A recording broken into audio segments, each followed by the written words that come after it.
Hoy, un día especial para mí porque les presento un libro que estuvo conmigo desde la niñez. Me acompañó en cada etapa de mi vida porque con ella literalmente nací y crecí. Esta palabra escrita es una nueva Reina Valera de la versión del siglo XXI. A través de este libro han sucedido muchas cosas a pesar de que es considerado palabra de Dios. Ha traído mucha controversia, a tal grado de que ha dividido civilizaciones completas y ha estado asociado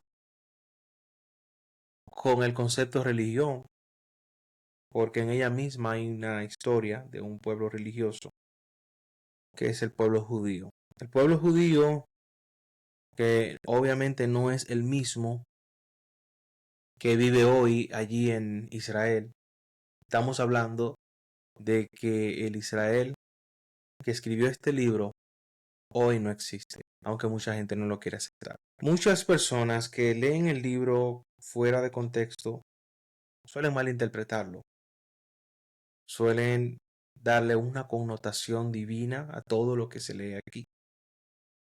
Un libro con una literatura amplia sobre cosas antiguas, un libro con historia, con cronologías, que enmarca en parte la historia de Dios con el hombre y han decidido ponerle el nombre de la palabra de Dios.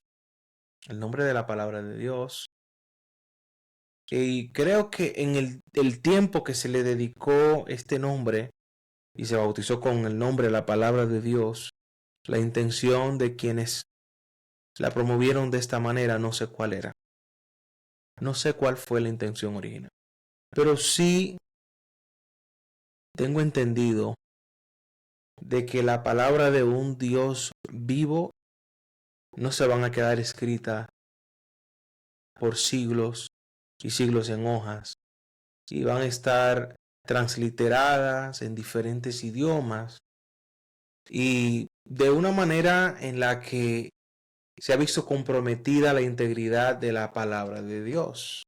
Decir que algo es la palabra de Dios y ponerlo en manos de religiones que están institucionalmente corrompidas, donde hubieron participantes que ayudaron a que esta palabra esté en el idioma español, los idiomas portugués, italiano, alemán, todos los idiomas habido y por haber. Yo creo que es el libro más traducido que ha estado en la historia. El cristianismo se siente muy afianzado de su veracidad, debido a que se le ha dado mucha relevancia y mucha importancia. El libro que habla de un rey Salomón, el rey David, el pueblo de Israel, los pueblos vecinos que idolatraban a otros dioses como Baal, a otros dioses como los dioses de los faraones, los egipcios y los moabitas, los dioses de Babilonia. Es decir, tenemos una gama de historias donde el hombre experimentó en diferentes naciones aquí en la Biblia, experimentó diferentes etapas de creencias. No sé si usted lo puede ver, pero veo muchas creencias limitantes que ella está narrando que los hombres de ese tiempo tenían. Las creencias, por ejemplo, de dioses encuadrados en una escultura o en dioses encuadrados o representados o en símbolos, amuletos. Y el pueblo que hace el protagonismo o tiene el protagonismo en esta historia narrada de forma quizás incongruente a veces, este pueblo tenía muchos simbolismos. El pueblo judío, el pueblo de Israel. Simbolismos que eran hasta más sagrados que la misma vida humana. Usted lo puede ver cuando un hombre es asesinado supuestamente por Dios por haber tocado el arca del pacto. Y vamos a ver muchas historias de celos en cuanto a los símbolos y a lo que representaba, por ejemplo, las santidades, esos objetos que estaban en el templo movible de Israel. Y luego ves muchas incongruencias en cuanto el amor y la importancia del propósito con el hombre y los objetos. Vemos allí también a un Dios narrado con el nombre de Jehová, el nombre de Yahvé, diferentes nombres, Adonai, de acuerdo a diferentes situaciones donde se presentó y se manifestó. Vemos un panorama de confusión increíble porque según los valores de la Torá y los valores de un Dios de amor no se reflejan en estos personajes que se dicen llamar Dios en algunas historias, en algunos acontecimientos con el pueblo de Israel. Yo sé que habrá muchas personas que van a decir, cítame la Biblia, cítame aquello. Y este no es el propósito del video que estoy haciendo ahora mismo. O sea, no estoy tratando de aludir a la creencia de nadie. Cada quien es libre de creer lo que entienda. Ahora, si alguien necesita un debate, eso se puede hablar y coordinar para otra ocasión. Sin embargo, el libro que ha sido para mucha gente la conexión entre una comunidad llamada iglesia y ellos como individuo, el recurso que tiene como tal una iglesia institucional es lo que enmarca la vida de Cristo en sus vidas. Y si bien es cierto, Cristo aquí es representado como un hombre, cuando realmente Cristo significa ungido, es un título, que se le daba a alguien que era enviado. Y, por ejemplo, cada uno de nosotros que hemos sido enviados aquí con un propósito, tenemos de alguna manera u otra relación con ser un Cristo. Cristo es un enviado, Cristo es un ungido, un elegido. Ahora, todo depende a qué nivel usted se lo va a creer y a qué nivel usted lo va a vivir. Sin embargo, viendo tantas cosas incongruentes en la Biblia, me doy cuenta de que es íntegro en la mayoría de lo que dice, porque él simplemente está narrando, la Biblia simplemente está narrando algo y cuando se detiene a darte un consejo, te dice algo bueno, te dice, por ejemplo, que no robes, te dice que no mates, pero también te dice que no le prestes atención a la mujer ajena o a la mujer que está en la calle buscando hacerte caer o distraerte de tus metas. El libro de los Proverbios, por ejemplo, hijo mío, no dejes que la mujer de la calle te envuelva en sus lazos y te engañe y así pierdas el camino de la sabiduría. Salomón dando muchos consejos a sus oyentes, diciendo aquel hombre considerado uno de los hombres más sabios, dando consejos. Pero también vemos a Salomón en otro libro hablar de lo insignificante que es la vida, lo insignificante que es la existencia en este mundo, lo insignificante que es el paseo de la vida de los 70 años, de los 80 años del hombre aquí en la tierra, y dice que son puras vanidades. Todavía tenemos la capacidad de no entender qué es la palabra de Dios en sí. Decir palabra de Dios, o sea, la palabra del Creador, no es lo mismo que decir la historia que el hombre pudo escribir con Dios. Es decir, el relato que muchos hombres escribieron en su experiencia con Dios.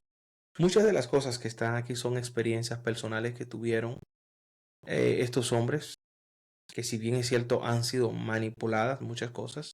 Hay que tener mucho cuidado cómo vas a leer. Si lo vas a leer como algo determinadamente absoluto, cada quien vivió una experiencia aquí en este libro. José vivió su experiencia, David vivió su experiencia, Abraham vivió su experiencia. Este libro lo que te está diciendo, tú vas a vivir la tuya, tú vas a construir tu experiencia. Si no, mírenlo en las palabras de Yeshua. ¿Qué trataba de decir Yeshua siempre? Ustedes harán cosas mayores que yo. Todos han leído este libro con un apego enorme a las historias y a los personajes de la historia. Todas las personas apegadas a que esto dice y que aquello dice. Esto es un libro para aprender a ver los otros puntos de vista que las personas, nuestros ancestros, tenían sobre Dios. No estoy diciendo que sea un libro malo o falso.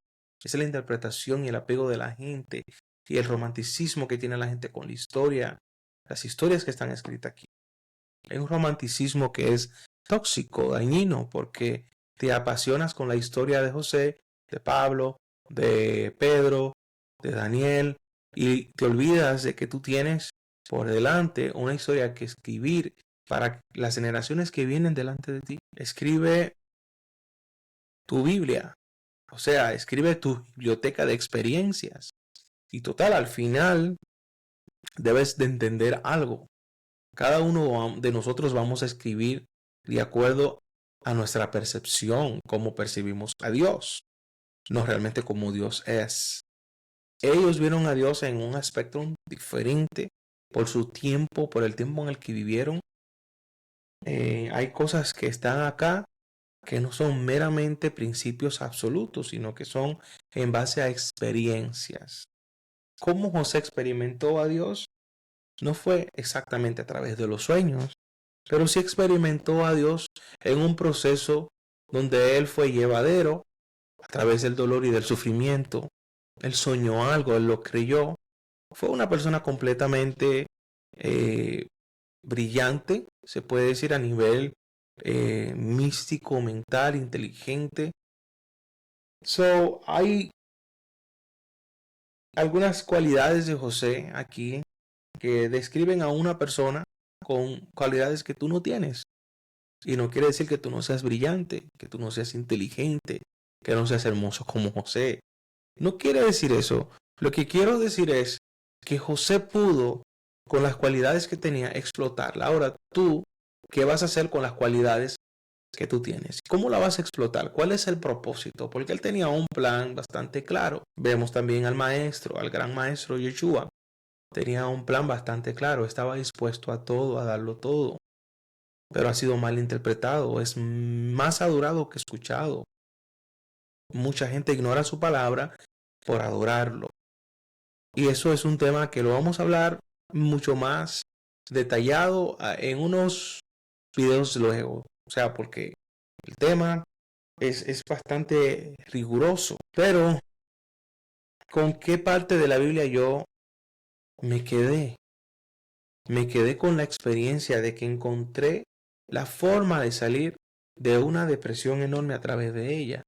Por ejemplo, uno de los salmos que yo me leía bastante era el Salmo 91, cuando dice, el que habita al abrigo del Altísimo morará bajo la sombra del Todopoderoso.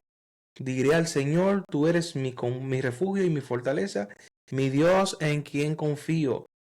Dice, Él te librará del lazo del cazador, de la plaga destructora, con sus plumas te cubrirá, debajo de sus alas estarás seguro, escudo y defensa en su verdad. Eso está todo muy bonito en el Salmo 91 y después el Salmo 27. Yo puedo abrir un mensaje y hacerle un mensaje, una prédica a los que le gustan la prédica todavía. Pero ese no es el plan de este video. Entonces, vemos aquí, por ejemplo, David dice en el Salmo 27, el Señor es mi luz y mi salvación, ¿a quién temeré? El Señor es la fortaleza de mi vida, ¿a quién he de temer? Cuando se juntaron contra mí los malignos, mis angustiadores y enemigos para devorar mis carnes tropezaron y cayeron. Y aunque un ejército acampe contra mí, no temerá mi corazón, aunque contra mí se levante guerra, estaré confiado. Tanta gente se siente identificada con esto porque de eso se trata la vida, el sufrimiento, de angustia, de dolor. Vemos unas palabras hermosas de David. ¿Y por qué la valoramos más? Porque David fue un rey, fue un personaje con una aura y una energía bastante grande. Y claro, no se puede quitar honra a quien honra merece. Fue un ser humano que dejó un gran legado y que de él salió la simiente de Yeshua, un gran hombre que ha hecho que la historia se vuelva loca y que el sistema de la matriz se vuelva loco. En una parte, lo del ser salvador y lo de su muerte en la cruz es algo que todavía está en tela de juicio para muchas otras religiones, excepto que para la cristiana sí, y la católica sí, pues asumen que sí, que fue crucificado y que fue para salvar al mundo, porque tú, como un ser asqueroso, indigno, lamentablemente cometiste el error y hay que salvarte. Y de una manera u otra quitaron al león que estaba dentro del que rugía, un hombre que enfrentó el sistema como nadie lo ha podido hacer todavía, y le han quitado toda la capacidad de león y lo han vuelto a un cordero que se entregó a sí mismo por tu culpa. So, ese es uno de los temas más épicos, la muerte de Yeshua, la crucifixión, es uno de los temas más épicos debido a que esto ha desatado en la historia la culpa del hombre. El tema de la culpa del hombre, de hacer al hombre culpable por la muerte de un judío, su única misión era que su pueblo despertara y que saliera de la ignorancia.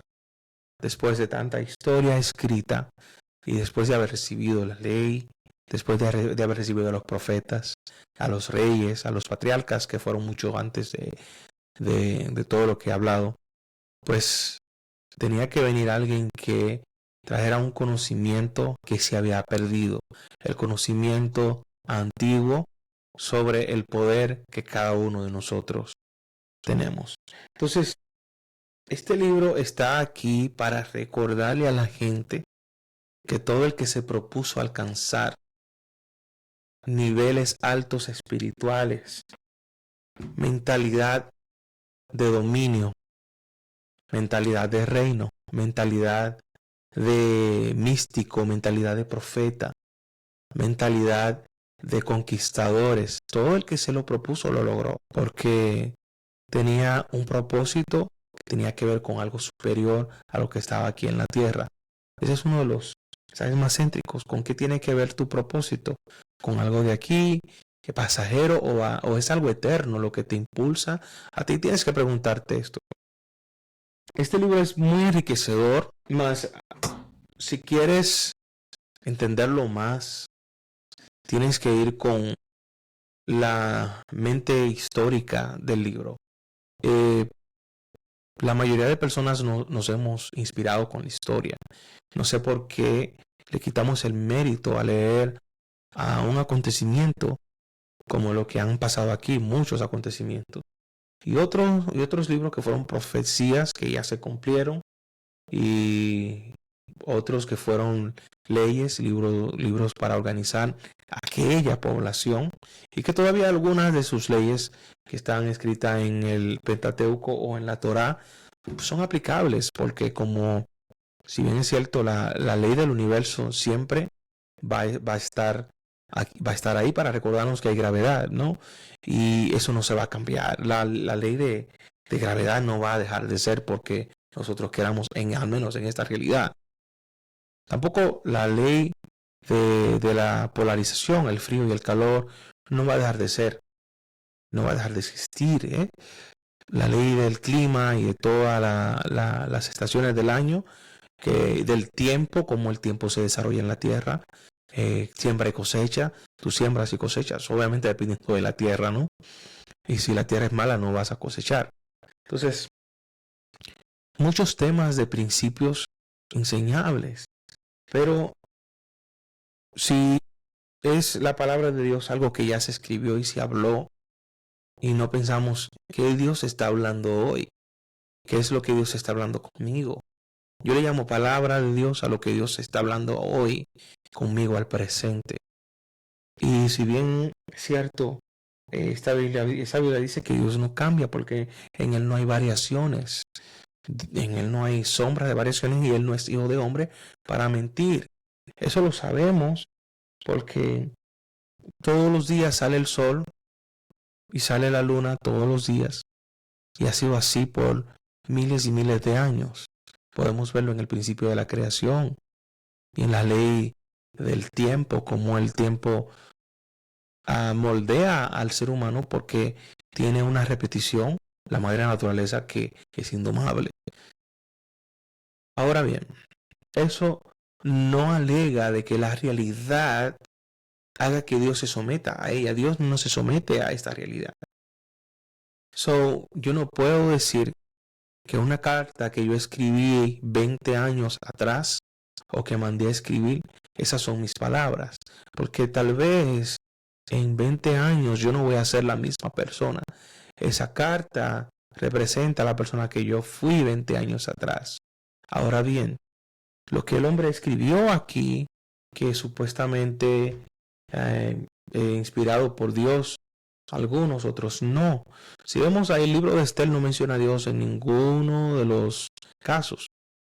Eso de ser libros inspirados por Dios tiene una espada de doble filo, porque yo creo que toda idea es inspirada por Dios, porque de él mana toda la vida, tanto como la luz como la oscuridad, tanto como la vida como la muerte, tanto la bendición como la maldición. No le podemos quitar los méritos a Dios por querer acoplar nuestra mente adoctrinada y decir que esto es la palabra de Dios, aunque sí contiene fragmentos de la palabra de Dios. Yo no creo que la palabra de Dios se contenga en un libro. La palabra de Dios es eterna, es viva, eficaz, es, es más que una historia, es más que letras escritas en un papel, es un espíritu, son creaciones, son vida. Yo creo que más bien tú eres la palabra de Dios, yo soy la palabra de Dios viva, experimentando transformación, experimentando, teniendo, experiencia, teniendo acercamiento a esta realidad. Y somos la palabra de Dios en acción, porque Yeshua decía claramente, yo soy la verdad, yo soy el camino, todos somos el camino, todos somos la verdad. Porque de no haber sido creados por un Dios de verdad, no hubiéramos existido. Estamos aquí porque cada palabra que se usó para crearnos a nosotros se hizo realidad. Se hizo realidad, por eso estamos aquí. Porque las palabras de Dios, más que ser verdad, son la verdadera realidad. Tomando en cuenta que cuando fuimos creados en una realidad muy superior a esta. Esto viene siendo una sombra de esa realidad que Dios manifestó cuando habló. Entonces, sin despreciar la Biblia, como yo no quiero llegar al punto que muchas personas he visto que han roto Biblias en videos y todo eso, no. Yo creo que hay que respetar el trabajo que se hizo con este libro, aparte de que sí hubieron de siglos muy cercanos personas que se integraron al trabajo de la traducción y de la organización de los escritos, pero hay que tener mucho cuidado porque en todo el proceso de escritura desde el principio hubo mano humana, hubo mente humana detrás. Simplemente con pensar que para que el ser humano pueda interpretar el mundo de Asilú, los mundos superiores, tenemos que procesar en nuestra mente humana las informaciones. Es decir, todo lo que pasa por la mente del hombre automáticamente abre en dos caminos, como si fuera una Y.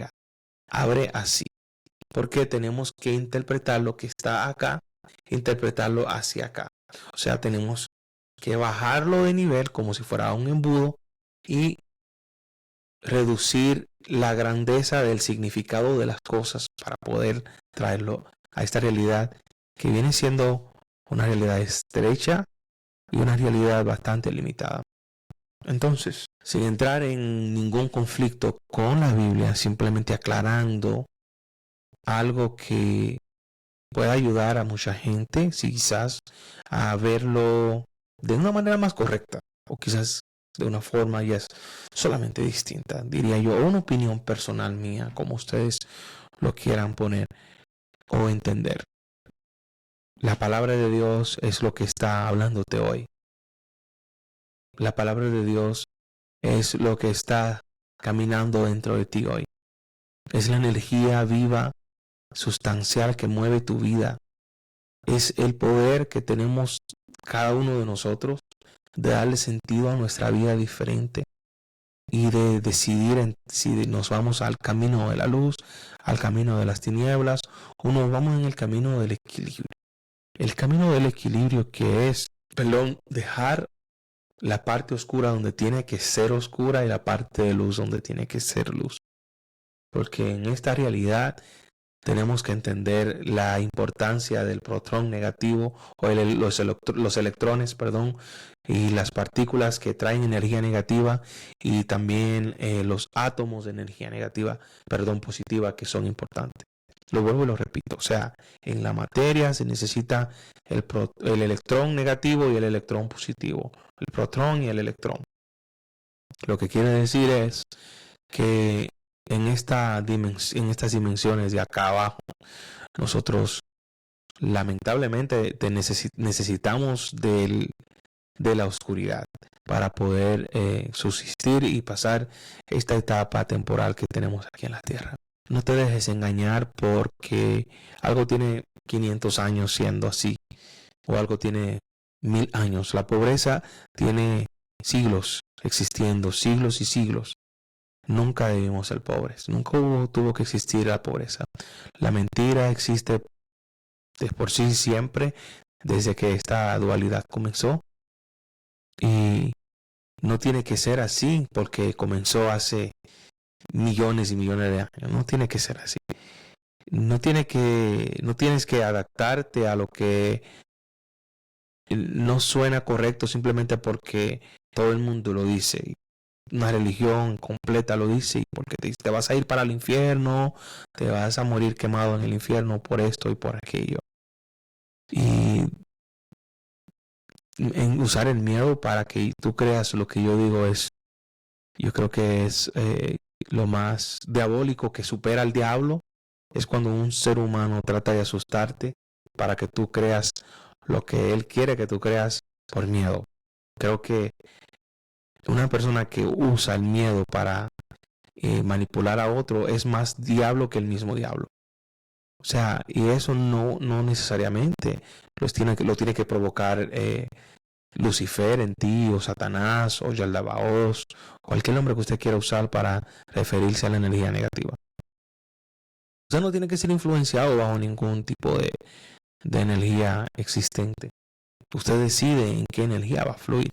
Y hay muchas personas que se dedicaron a fluir en una energía del manipulador, lamentablemente, y han logrado convencer a mucha gente en su mentira, en sus miedos, y reflejarlo en ellos. Entonces, lamento si tú eres de esas personas que te han entrado a la religión por miedo al infierno y por miedo a la perdición. Tengo para decirte que el miedo es lo más asqueroso y lo más sucio que puede existir en un ser tan divino como tú. El miedo, lo único que hace en tu vida es quitarte la capacidad de ser como Dios, quitarte la capacidad de ser quien realmente eres.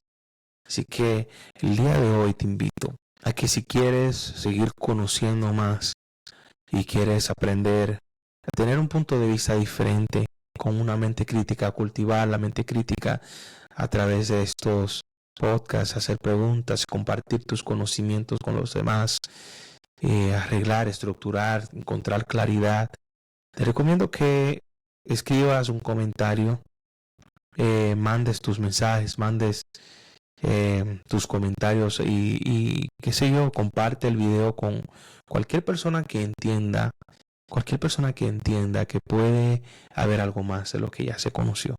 Recuerda, no esperes un milagro, conviértete tú en el milagro, maestro cuántico.